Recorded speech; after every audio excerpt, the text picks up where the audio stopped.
PVD Fest, like the practice show, like out of the 3 bands. Nice. Heck yeah. Sadly, huh? Yeah, it was supposed to be here.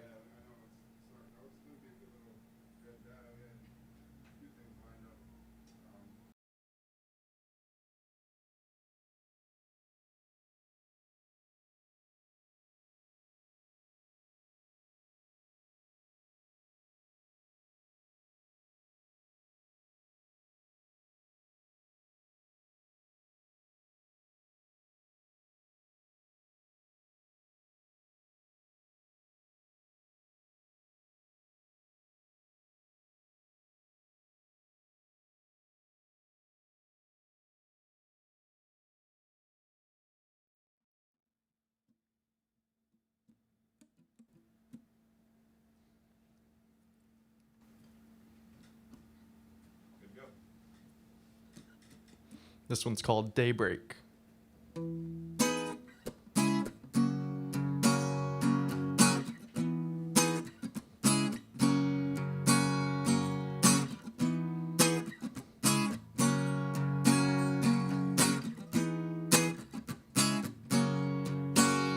Is it the end of the day?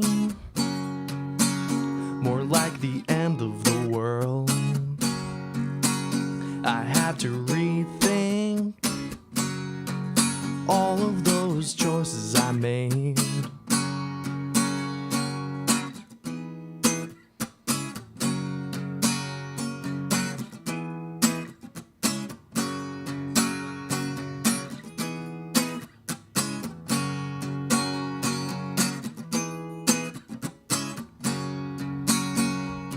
Sit back and rewind. Let's just kick back and try to unwind. Open the door, let the air in, let the wind pull curtains down. Time for me to unwind, time to let things go, of all the things I should know.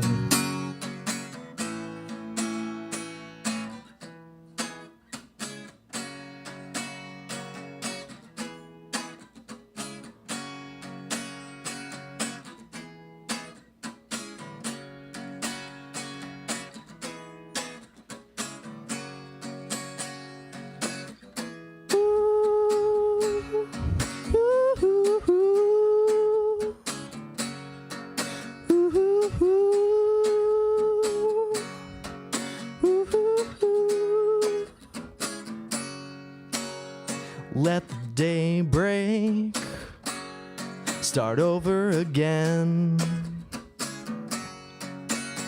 Just push over, give us some room here. Open the door, let the air in, let the wind take curtains down. Time for me to unwind, time to let things go, of all the things I should know.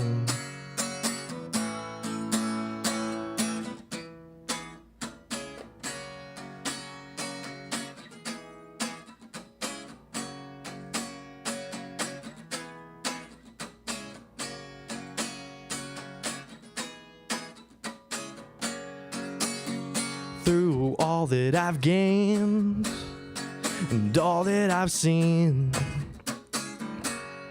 got all that I have wanted, through all that I've composed,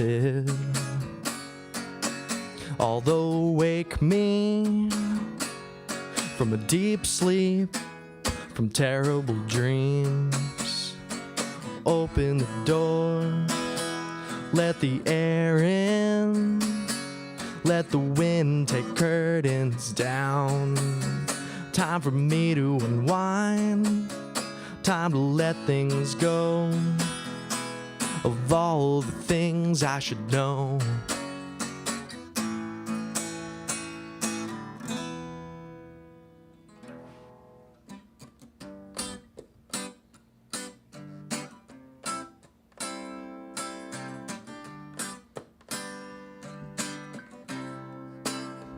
I'm from the East Coast, you're from the West Coast. Now I've heard a lot about you, and you're my type of gal. Hey, I say you now. Hey, wait, I will figure it out.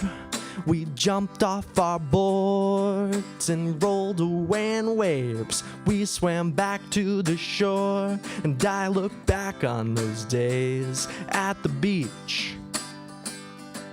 Oh, we were ways away, way out, way outside.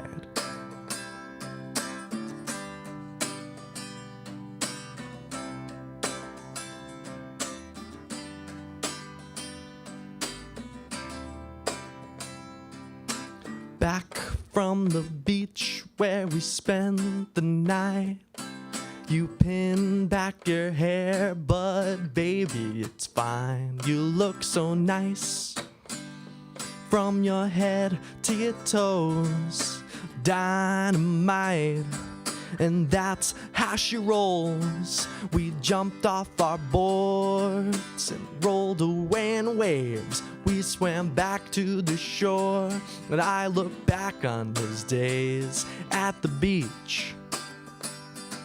Oh, we were ways away, way out, way outside.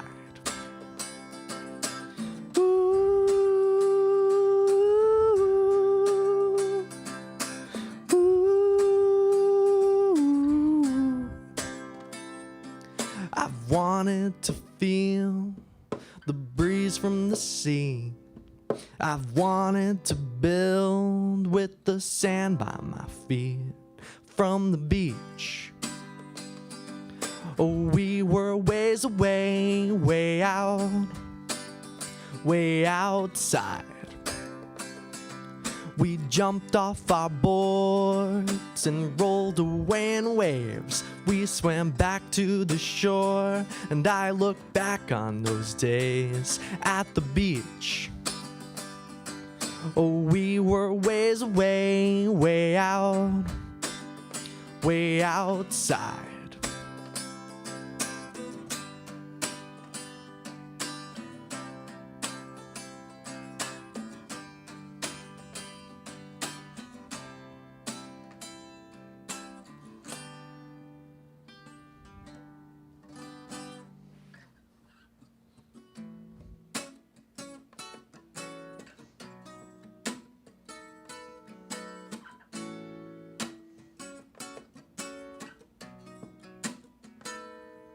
It's a dream, the words go all around.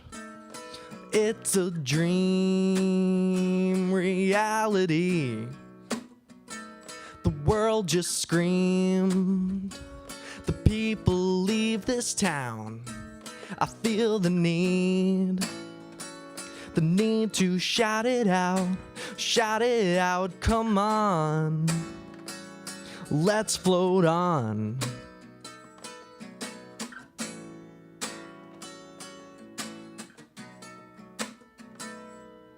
A setting sun puts an image in my head of the thousands of miles that lay ahead from my death. Oh, don't fret. Come on, let's float on. Woohoo!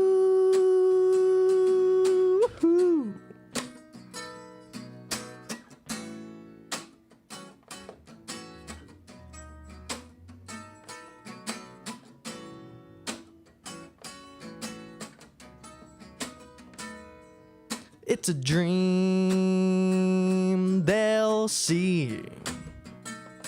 It's a dream so serene. We need to figure out a wrong from right. Need to be around all tonight. It's a dream so serene. Listen to the wind. It's carrying a secret spell that won't ever end.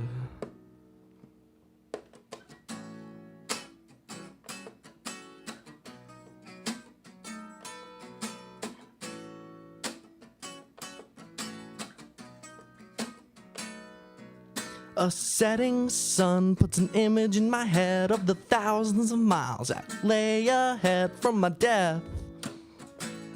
Oh, don't fret. Come on, let's float on. Woohoo! Woohoo!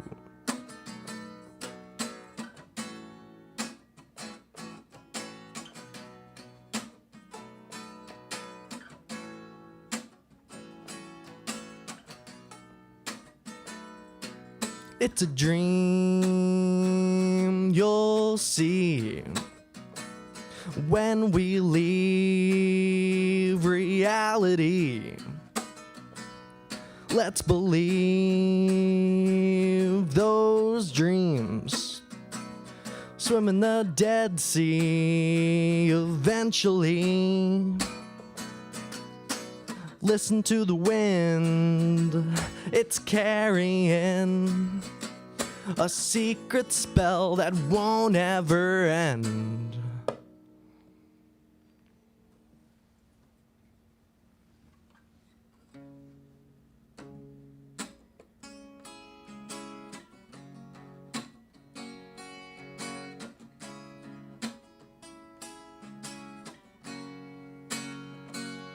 Don't get too close.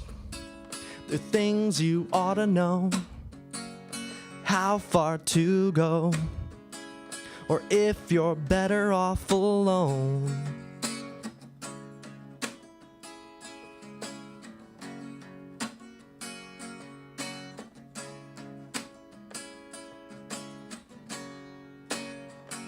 The sound of music brings me up. How slow you go, and play those notes. Get connected through the breeze. Keep in touch, you know it's free.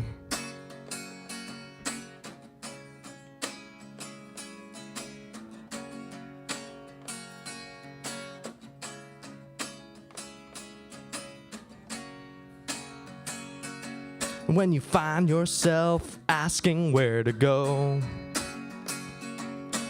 don't trip over the words that you know. Call out, just call for help, 'cause you have many friends that'll show.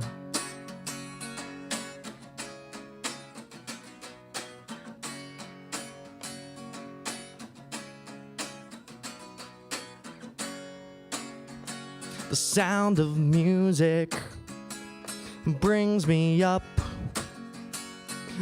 to speed, and lets my soul go free. Get connected before you speak. The words love, trust, and us are forever on my sleeve. It's a high, I can't slow down. Thoughts just race around and come right out my mouth.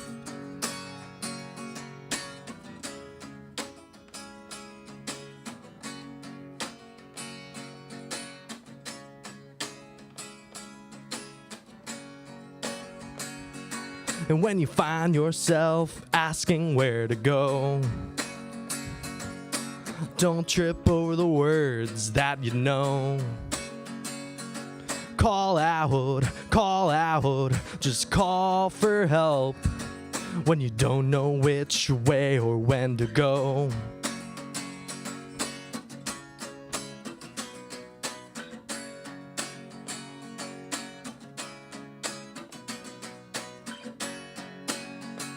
You should just walk this world alone. You've gotta show yourself where to go. Or call out, just call for help, 'cause you have many friends that'll show. Now why waste time? Maybe this is right.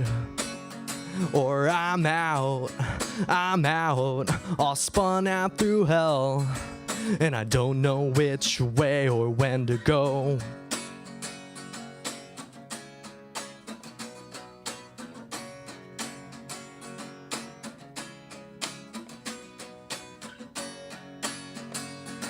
Call out, call out, call out. Call out, call out, call out. Call out, call out. Just cry for help when you don't know which way or when to go.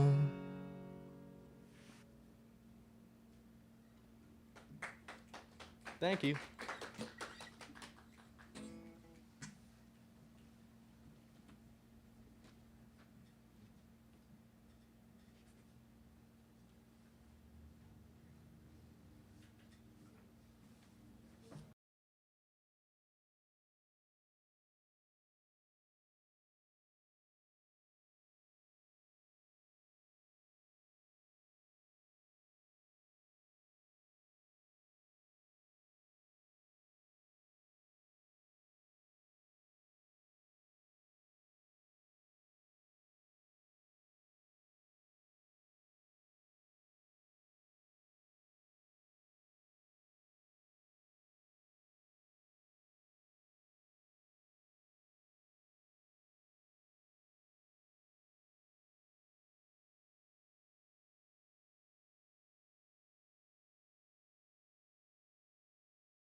All right. Well, hello, everybody. It is another Motif interview. And today we have Johnny here.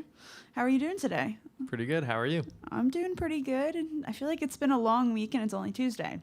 But we'll get through it. It's okay. So how was it performing for the first time since COVID? It was pretty good. I was a little nervous. Oh, it's a huge crowd out there. Well, it's always baby steps. They're good. They're good to do. So you want to tell us a little bit about your songs that you did today and where they came from, how you made them? Well, the first one was called Daybreak, and I wrote that in the past couple months. It's kind of about letting go and relaxing, and that's what my brother and I have been really writing about, trying to be ourselves in our music. The second one was called Find a Way. I wrote that a few years ago, And that one's just about a dream that I had, sitting on the beach somewhere with someone that I never had met. All right, cool. And then the other two were also written for, it's the Flow Fest, the URI Fest that we had a couple of years ago. Yeah. They were mixed with one that I wrote with my brother. Yeah. And which one do you think is your favorite? I couldn't say. You couldn't say? No. I always feel like it's so weird when you write your own music and someone's like, hey, which one do you like the best? Because they're all written at different points of your life, you know? And each one has like a different meaning behind it because it's just how life goes. So I know from my personal experience that I have some songs that I like now because of what they mean to me now versus ones that I wrote maybe 3 years ago. Do you feel that's like the same thing for you? Yeah. I mean, sometimes I figure out more about the song after I've written it. Yeah, for sure. Oh, yeah. Yeah. I mean, I kind of feel like it's kind of like a reflection of yourself, too, at that time period that you wrote that song, you know, which is really a cool thing if you think about it because of when you wrote that. And, like, you might have been, like, in a really sad place or a really happy place, and it kind of, like, reflects where you were, you know. So I know I have a couple songs that I'm like, wow, I was really sad that day, but, you know, it's still a really good song. There's some that I'm like, I'm really happy that day. So let me get into this. How did you get into music? My brother started taking me to concerts when I was like 7, and he was 10. He got permission from his dad to go with a friend. Cool. And together I've been to like 60 or so shows with him. And we started playing guitar when we were young boys, and I really got into it probably 6 years ago. Okay, And I wrote my first song, and it just progressed from there. Cool. And you have a couple bands. Mm-hmm. You want to tell us a little bit about those? One is called Blue Holes. It's more of a blues rock alternative music. And then we have 2 Minute Warning with the number 2. And it's more of like progressive indie rock. So you got two little differences. I don't know. Blues rock and progressive rock kind of go hand in hand, I think. Yeah, for sure. And one of them's coming out with an album soon, right? Yeah, 2 Minute Warning. Hopefully. We're doing a 10-song album, and it's coming out in a few months. That's super cool. And what is that album like around about? Like, what is it about? I feel like we wrote it in high school. All right, cool. Like 4 years ago. And so we finally got to record all the songs, and my drummer is in the middle of mixing and mastering it. Super cool. 2 of the songs he wrote on it, and those were very love songs, kind of like closing the bar kind of night, that kind of song. Yeah. And then mine's just cheesy, high school songs. Cheesy is always good. Cheesy Yeah. sells. Remember that. It's true. So looking back on this album, is there anything you'd want to change about it? Since you wrote it 4 years ago, you know. Probably nothing. No? Good. Probably re-recording a couple vocal Of course. lines. Yeah. But I feel like everybody says that. I feel like that's a thing that everyone's like, oh, I could have pronounced that one word better. And in actuality, it's fine how it is. You know, it's like, it's how you wanted it to be in that moment. Just like I was saying before with the songs, how you were in that moment, how you were in that time is what that reflection of that song is going to be. So I do know that you're a photographer and stuff. So how does that correlate into your music? And how does your music correlate into your photography? Well, I've taken a lot of videos and photos of bands at shows, and seeing music videos from those bands and how cool they are, and like animated or not, they're pretty cool. And I've gotten into film from my dad. Very He's cool. a semi-professional wildlife photographer, and so I've traveled with my dad and taken a lot of photos along the way, and I want to start making music videos for bands. Very cool.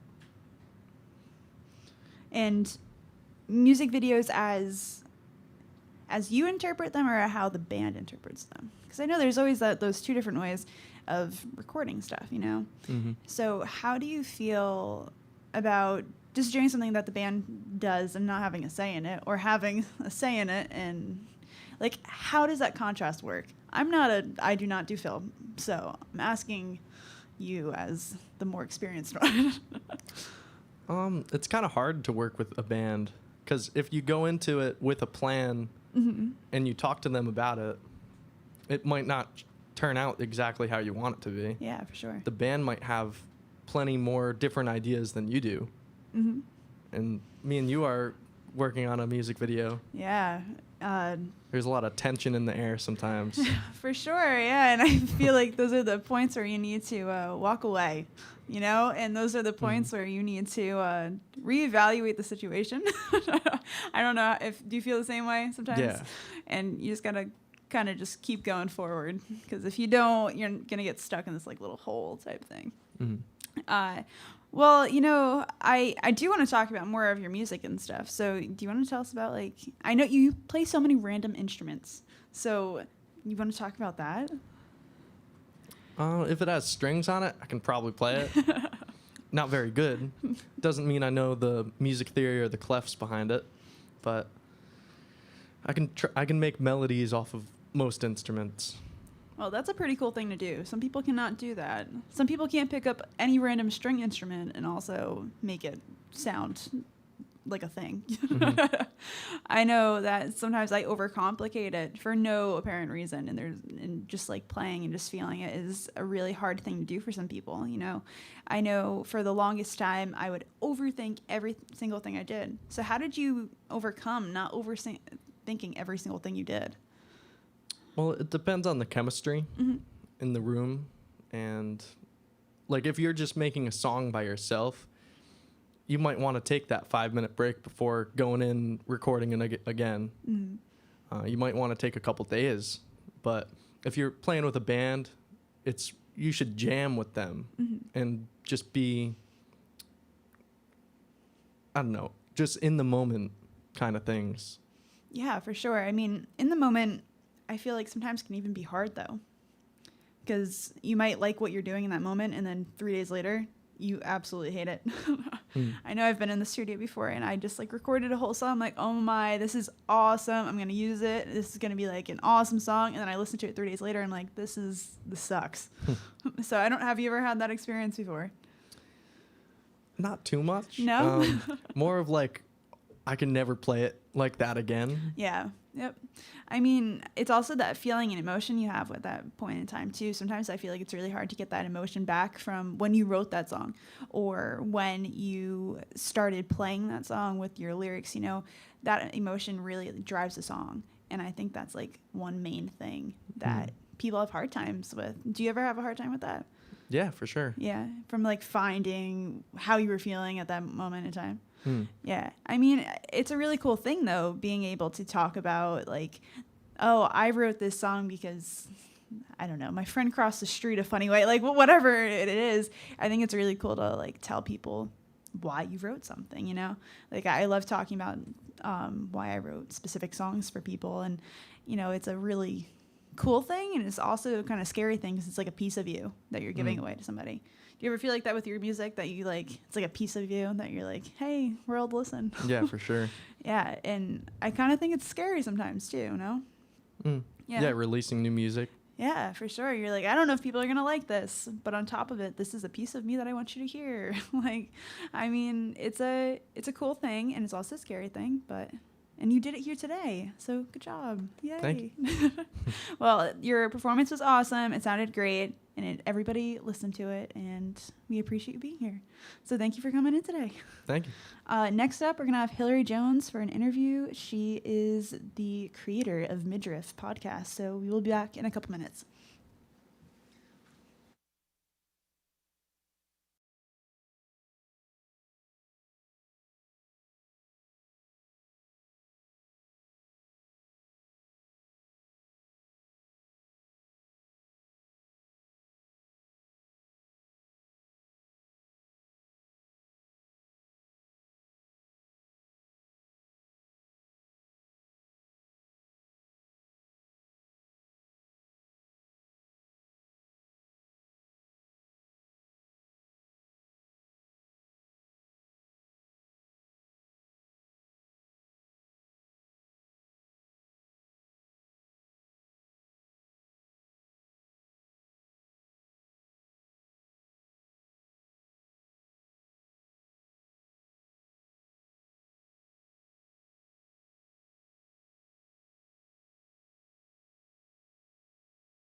Hello, and we're back with another interview. This time we have Hillary Jones, though.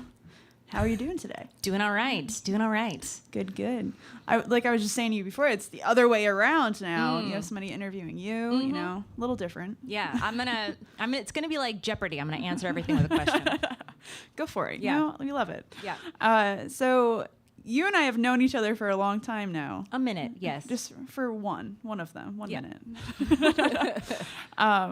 It's different. I feel like we've known each other for 10 years? Probably, yeah. Yes, I would say 10 years. Crazy times. And the last year has been even crazier. So Yes. But it's always nice to be here at the Parlour and seeing all this live music happen. So I've been enjoying it. It's been a fun time for me. I was the previous performance. I was just saying, this is the first time I've seen anyone perform in a place It's weird. in a minute. Yeah, in a minute. It's been a weird time, though. I remember the first one that I did here at the Parlour, watching a performance. I was like, this is really cool, but really weird at the same time. Yeah. So let's start off and be like, how did you get into midriff? Well, that's complicated. So basically, I listen to a lot of podcasts, and so if you look at my podcast feed, I follow probably 200 different podcasts. I've just been I don't know what it is. I just like listening to people talk. I don't know. It's weird. So it's something I've been thinking about doing for a while. Wasn't really sure what to do. I had been running Riot, which was previously known as Girls Rock Rhode Island, for about 10 years and was transitioning out of that role. And it seemed like I might have more time to do something like that. And it seemed in line with some of the work that I was going to be doing. And I decided to just interview folks, cis women, trans, non-binary folks, about their experiences with music and music gear, because those are things that I care about. It is highly niche. I'm aware of that. But you know what? I'm highly niche. I don't know what I'm talking about. No, that is the way to look at it, though. This is me and this is what you're getting. It's a great way to look at it. For people that don't know, Midriff is a podcast, as we just heard, and it is all about gear and how people do it and why they do it and da-da-da-da-da. Yeah. It is a pretty fun podcast. You just had, I think it was Rachel that was just on it, correct? Rochelle There you go. Rosenkrantz, yep, who is a local luthier. She's awesome. But internationally known Yeah. to rock a microphone and to make guitars. Which is even cooler. Yeah. I wish I knew how to make a guitar. Yeah. She's worked with Khaki King, been featured in a lot of magazines. Did some show with Anthony Bourdain called Raw Craft. That's crazy. Yeah. I wish I knew how to build a guitar. Me too. Maybe one day. One day. But now asking you this might be a weird one. Who's your favorite person you've ever interviewed? Oh, I can't answer that. You know that. Oh, but you can. I can't. I cannot answer that question because they're all fabulous in different ways. Yeah, I think it's interesting because there are some very similarities across stories, but then there are some interesting differences, and I appreciate hearing the differences in perspective from folks, which might be related to their identity, it might be related to their stage in as a musician or in their craft. But yeah, all of the stories are awesome. And they're all little snowflakes. Oh, they so are. All unique in their different ways. So now let's get into a little bit about your music. You are in a band, and I know it's very sad. You guys haven't performed in a year because of COVID. It's true. But me and everyone else. I mean, know. Almost. Almost, yes. But how long have you and your band been together?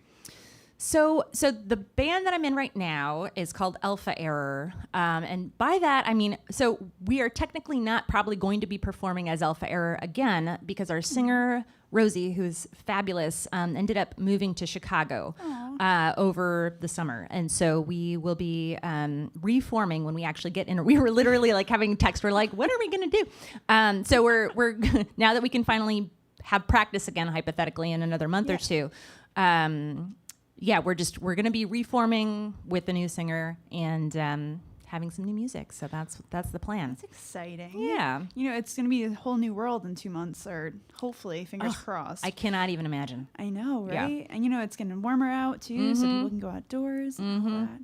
But so tell me about your experience as leading girls rock. It was probably one of the most important things that I've done in my entire life. And yeah, I just feel very, very lucky to have been able to be surrounded by so many amazing volunteers, amazing campers, and just to watch the process of folks trying something really hard and potentially scary, or maybe if you're 11 years old, it's not that scary. You're like, whatever, I'll do whatever. But some youth, some adults, but people getting into playing music in a new way and challenging themselves and creating really amazing music and learning new things. And just being in that space with those people, it's real nice. Yeah, and from a personal experience, it really is. It's a whole kind of new world. You know, I was a camper there as one point in time. It was a really cool experience to be in this room that other people were empowered by the same exact thing. Now, saying that, how do you think people that aren't in camp, that are in today's world, get empowered? Like, how are ways that you can be empowered? Ooh, you know, I think empowerment is an interesting word because you can break it down into a number of things, into the ability to make choices for yourself, the ability to advocate for yourself, the ability to advocate for your community and your needs. And I think part of that is being able to understand what those needs are individually, and you have to be in a space that sort of allows that allows you to have your needs met to the degree that you can even go there, right? Mm-hmm. Like a lot of people are just, it's like Maslow's hierarchy of needs, right? Like if you're constantly like, I don't know what I'm going to eat, or if I'm going to be safe, you can't focus on some of that other stuff. And so I think getting to the level of empowerment requires more than just like an individual feeling good about themselves. Mm-hmm. It's about creating a community that is helping support that as well. And how do you think we can build up that community more? Because yes, there is Riot, but there's so many other people who either don't know about it or want to know more or just don't have the tools. I mean, so we could get into lots of stuff around this, but I would say systemic change is what really needs to happen. There's change that needs to happen at each level, at the individual level, at the interpersonal level, people interacting with each other, at the community level, in organizations and churches and schools, the ways that those organizations work together, and then at the public law and policy level, media level, all of those things need to change, and they all interact with each other in different ways. And so I think there's ways that we as individual people can help make those changes in those spaces, but there's ways that we could work together to make those changes as well around racism, sexism, cissexism, etc. All the isms. All the isms, yes, every ism. So you have done a lot of work with communities to do this, and we're only getting baby steps more. Do you feel like Rhode Island's a good place that stuff has happened? I think that, well, so Girls Rock camps exist around the world, right? And there are different challenges that happen in that work in different places. So for example, folks who are doing that work in the South, the ways that they have conversations around what feminism is, for example, or conversations around trans rights looks different than it does here. Mm-hmm. That's just one example. There are many. But yeah, I think that Rhode Island is a great place to do that work because a lot of folks are already on board with the idea of change, but maybe part of one of the things that we need to do is to implement it. And also because of the small scale that we exist in, we're able to make change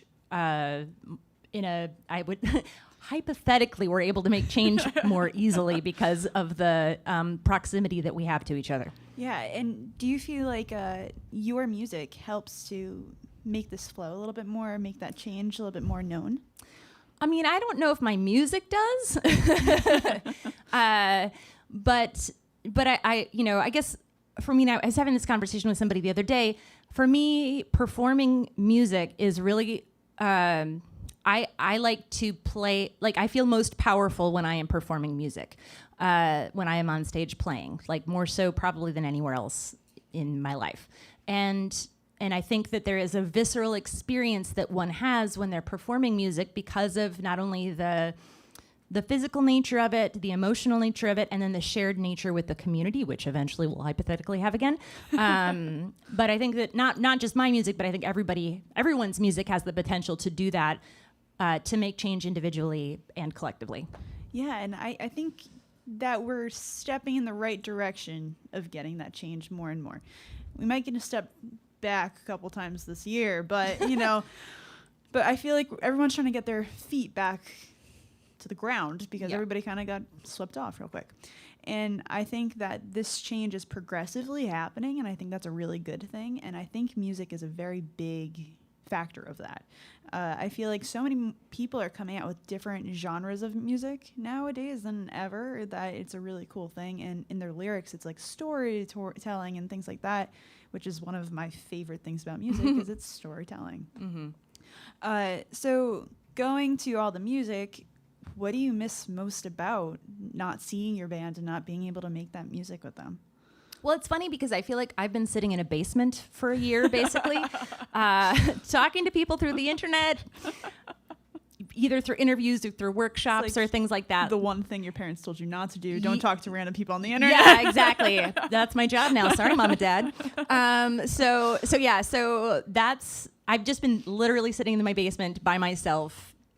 And so I miss, obviously, the connection with other people. It's funny, too, because running Riot, I had it was all encompassing of my life and my work, and I'd be spending a lot of time near guitars, but not actually able to play them because I'd be writing a grant. So with my new role, which is a little bit more flexible, and I've been thinking a lot about music and playing music a lot, and thinking about sound a lot. And so I'm excited to get back in the same room to be able to sort of like reimagine what our band is going to sound like in this new space, in this new world. And I think one of the things that's one of the benefits of this last year is that people are finding these new ways to connect that didn't exist before, and has forced creativity in some ways as well.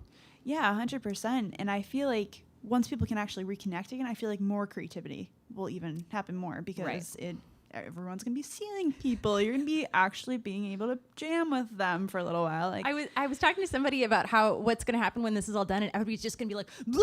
Like it's just like it's like when you've been like sick and then you feel you get well again and you feel like you're just like your mind is exploding because you feel so good. I feel like that's what our entire summer and fall are going to be. Oh yeah, it's going to be wild.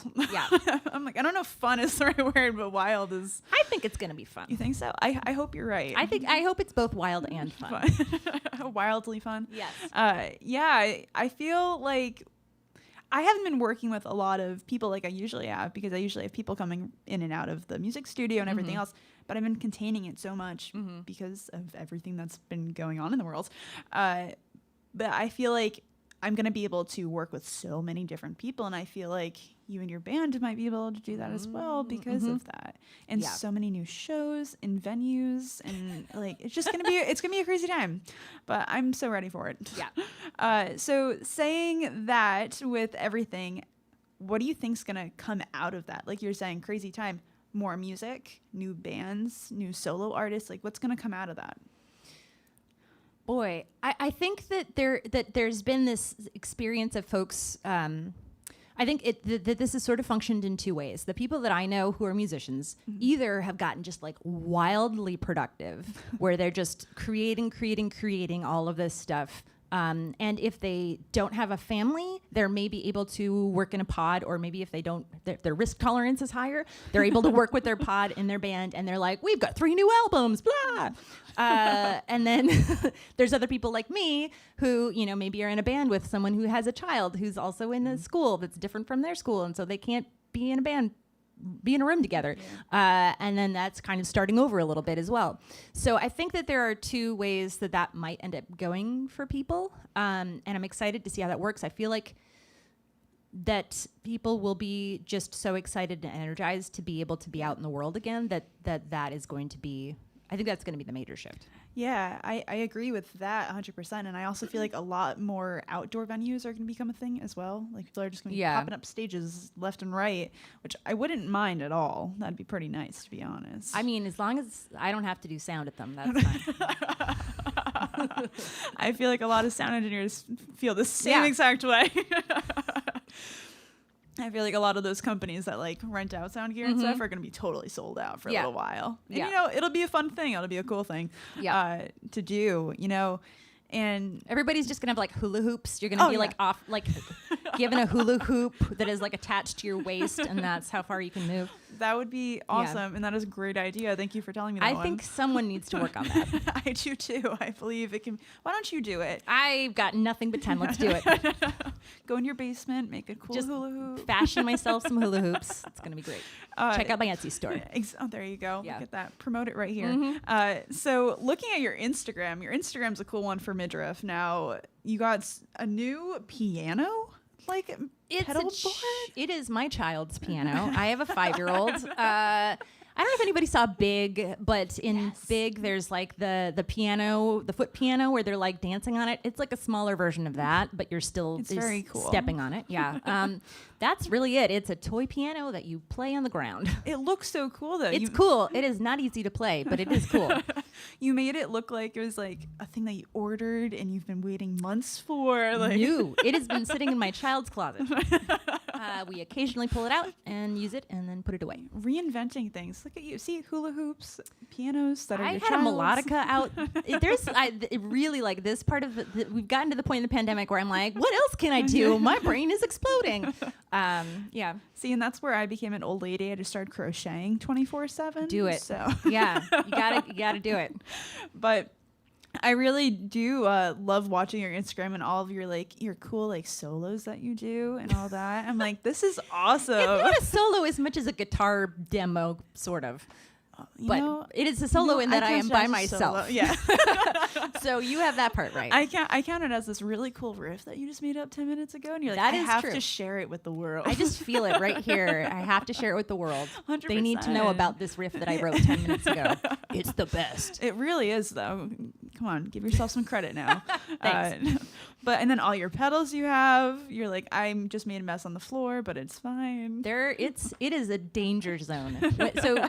So She Shreds magazine is this guitar magazine for cis women, trans, and non-binary folks, and they do this riff a day challenge where you like come up with a riff every day for the month of January and post it. And I was doing that. And my sort of challenge to myself was to actually record it in a fancy way, not just on my computer. And by fancy, I mean like use an interface like a real live musician. And then I was like, I'm going to try a different pedal situation every day. And so Goodness. I could have been tangled and caught up there for days on end. It was it was very dangerous. I was just talking with the gentleman doing the streaming today, and we were just talking about how people never know how to wrap cables. Oh yeah. So I know you do. I know how to wrap cables. It just means that I actually have to do it. Exactly. That is the big point.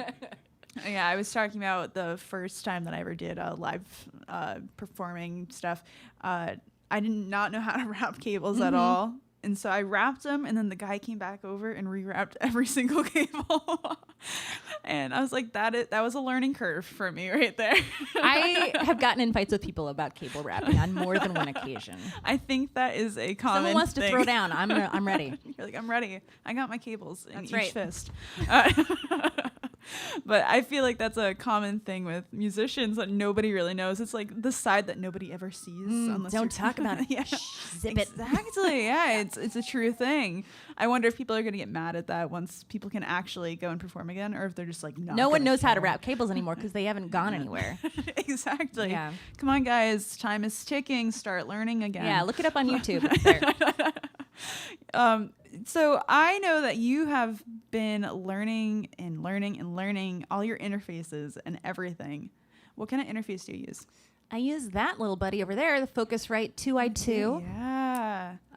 The one that we're recording on right now. Yeah, the industry standard. For Industry everybody. standard. I know. I was thinking I will probably end up getting a 18i 20 or Look whatever at at you some go. point. Well, I feel like I should be able to record more than one thing at a time, or more than 2 things at a time, because it's going to be an issue at some point. But Some point or another, you know. I know. It's okay for right now. You know, so I will say one portion of starting the podcast was honestly for me to force myself to learn how to record. That is a good thing to know. Podcast is a nice baby step to learning how to record, because it is simple in that you're just recording 2 sounds. Yeah. Oftentimes they're like two tracks at a time.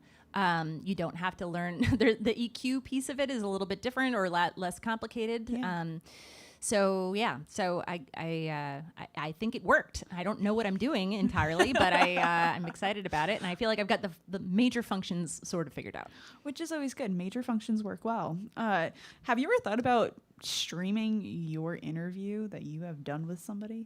I have thought about doing that, and there are a lot of folks actually. So I'm not the only music gear podcast. There are many, and many of them do that. And I think what happens is people get sick of editing, and so they're like, you know what I'd like to do? I'd like to live stream this, and then I don't have to edit it.